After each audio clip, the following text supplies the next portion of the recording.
We have been told that at 12:25 a.m. on August 31st, 1997, a black Mercedes sedan crashed into concrete pillar number 13 in the Alma Tunnel in Paris.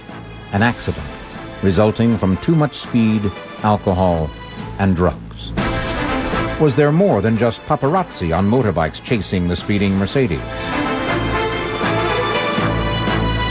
Is it possible that the driver of a white Fiat Uno was really a British agent? And if so, what was his role in turning the Alma Tunnel into Diana's death trap? Princess Diana expressed fear of British Secret Service operatives working for MI5 and MI6. Was this fear finally and irrevocably proven correct? Was all of this really just a garden variety accident involving speed, booze, and drugs? Or is there something British and French authorities aren't telling us? We'll attempt to rip open the shroud of secrecy surrounding the death of Princess Diana when we come back. Do the actual circumstances, evidence, and witnesses of the Alma Tunnel crash support the Paris judge's conclusion that alcohol, drugs, and high speed caused a fatal crash? Was Henri Paul really drunk at the wheel? Dodi's father, Mohammed Al-Fayed, is certain that's not what happened in the Alma Tunnel. It was a plot, conspiracy to get rid of Diana and my son. And I am not going to rest until get the truth.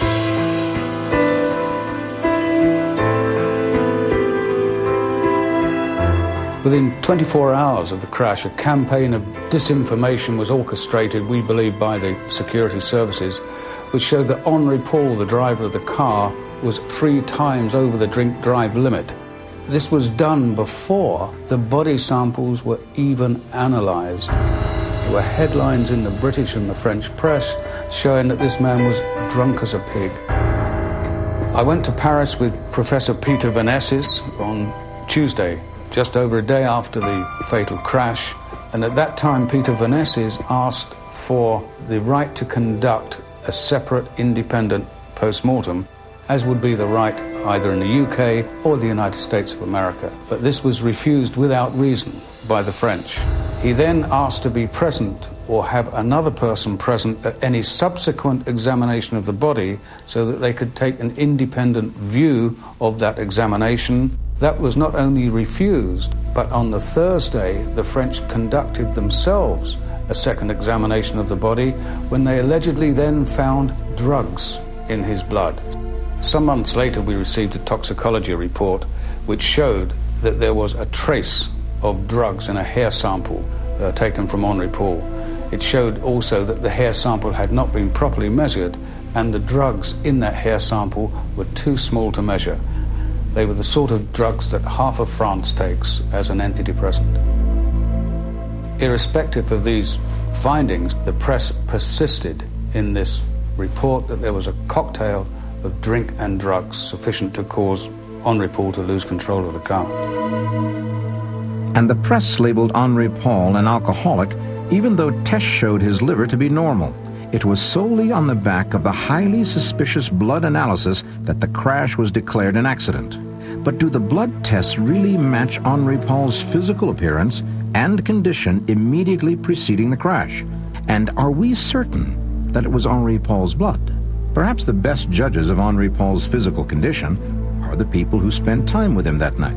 Many of them who were around Paul that night were asked if they noticed any unusual behavior. On Monday morning, as soon as the press reports came out that Henri Paul was drunk, I saw Kes Wingfield.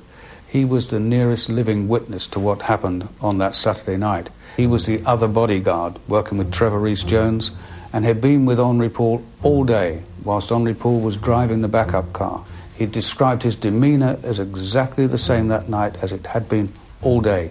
He said he was not drunk.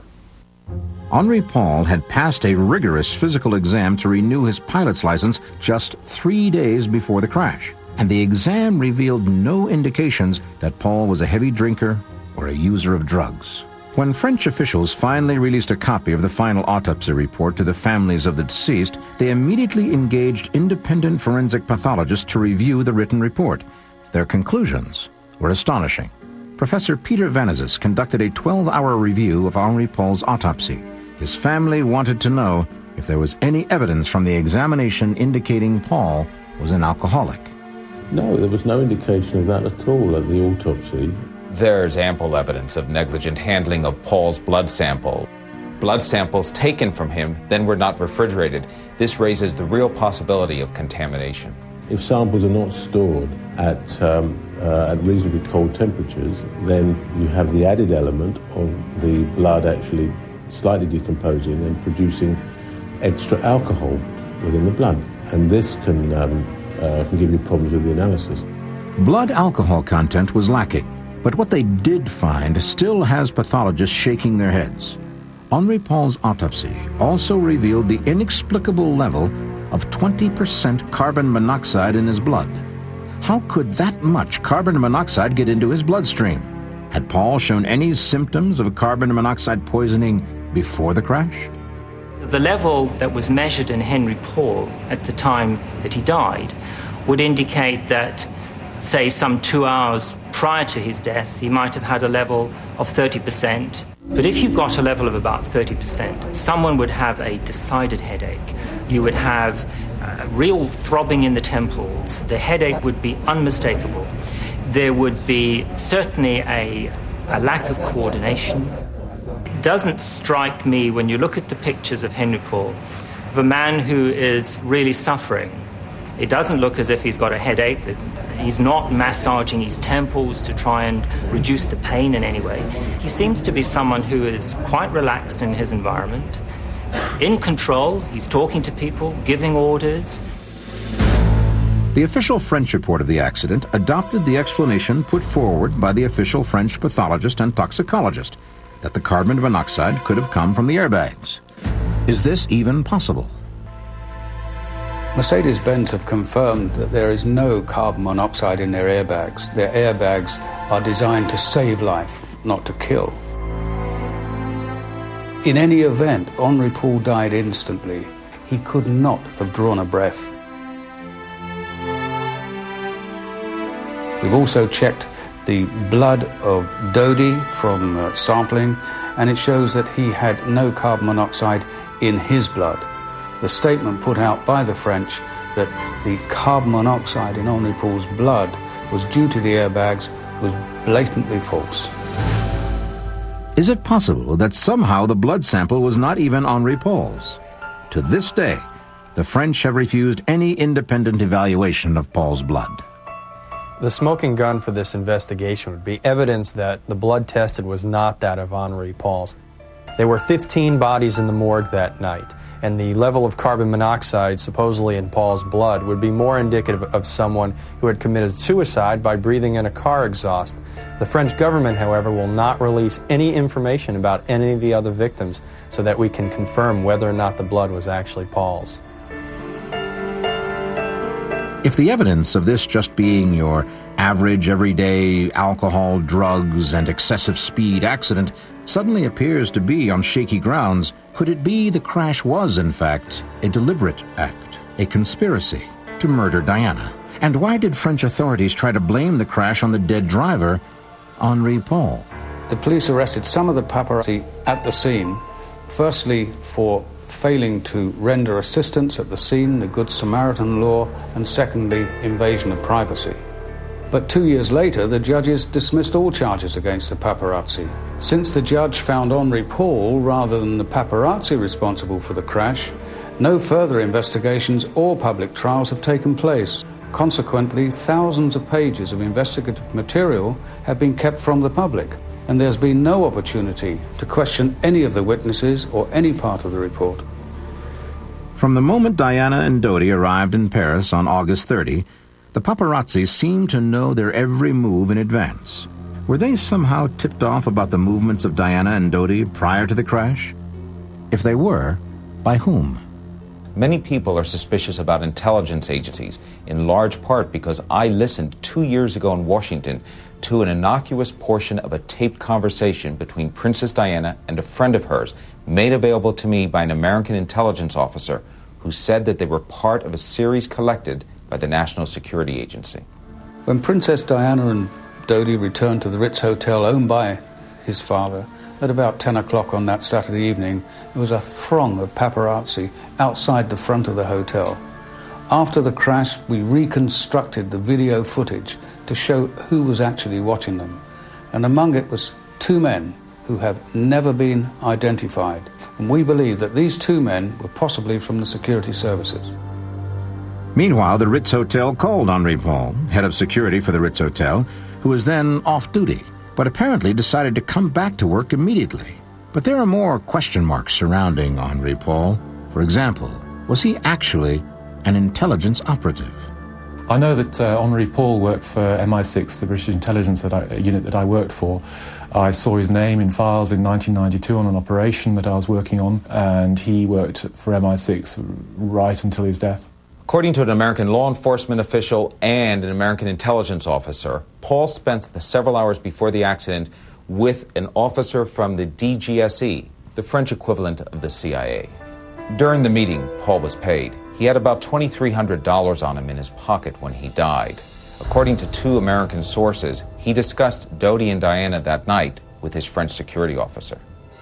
Henri Paul had numerous Paris bank accounts totaling over $300,000, which seems to suggest he not only led a double life, it was also steady and lucrative. Did American intelligence officers know the movements of Henri Paul? Can it be proven, in spite of official protests, that American intelligence was watching Diana and Dodi while they were in Paris? The plot, if indeed that's what it turns out to be, thickens when we return. What started as a brief trip to Paris quickly turned complicated and disastrous for Diana and Dodi. Back at the Ritz Hotel, a decoy plan was devised to evade the growing crowd of paparazzi waiting outside. But whose plan was it?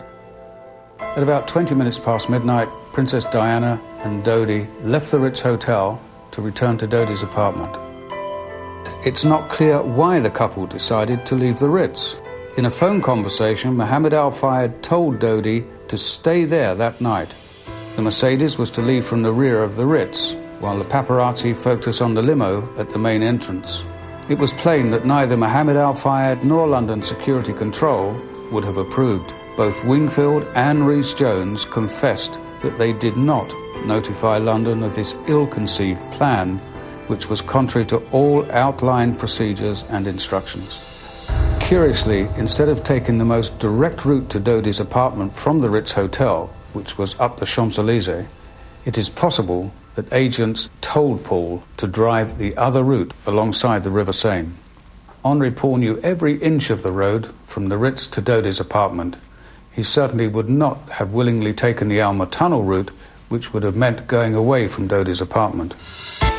As the Mercedes approached the Alma Tunnel, chased by a car and at least one motorcycle, his final exit route to the right, to the Champs-Élysées, was blocked by a motorcycle, which forced him to drive into the Alma Tunnel. There was a white Fiat Uno waiting at the mouth of the Alma Tunnel, and as the Mercedes approached, the Fiat Uno edged over the center lane, forcing the Mercedes off course. At the same time, a motorcycle pulled in front of the Mercedes, and an eyewitness has said that there was a huge flash which blinded Henri Paul. The combination of speed and the blinding light, along with the intervention of the Fiat Uno, pushed Paul off course, and the Mercedes crashed into the 13th concrete pillar in the tunnel.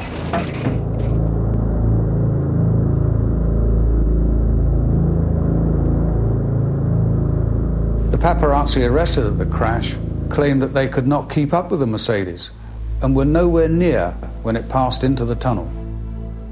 Is it possible that the motorbike and white Fiat Uno only looked like frenzied paparazzi pursuing the Mercedes, but were really agents with an entirely different purpose? When former MI6 agent Richard Tomlinson heard about the Alma Tunnel crash, it seemed eerily similar to an MI6 plot he had seen earlier designed to assassinate a political leader. I saw a plan to assassinate Serbian leader Slobodan Milosevic, virtually identical to what happened in the Alma Tunnel. It proposed using a powerful laser strobe to disorient Milosevic's driver as he went into a road tunnel in Geneva. A tunnel is a perfect place for an assassination because there are fewer witnesses. The Alma Tunnel is also ideal because there are no crash rails along the central pillars, so it's a death trap. For 2 weeks, the French authorities dismissed the idea that a second car was involved in the crash.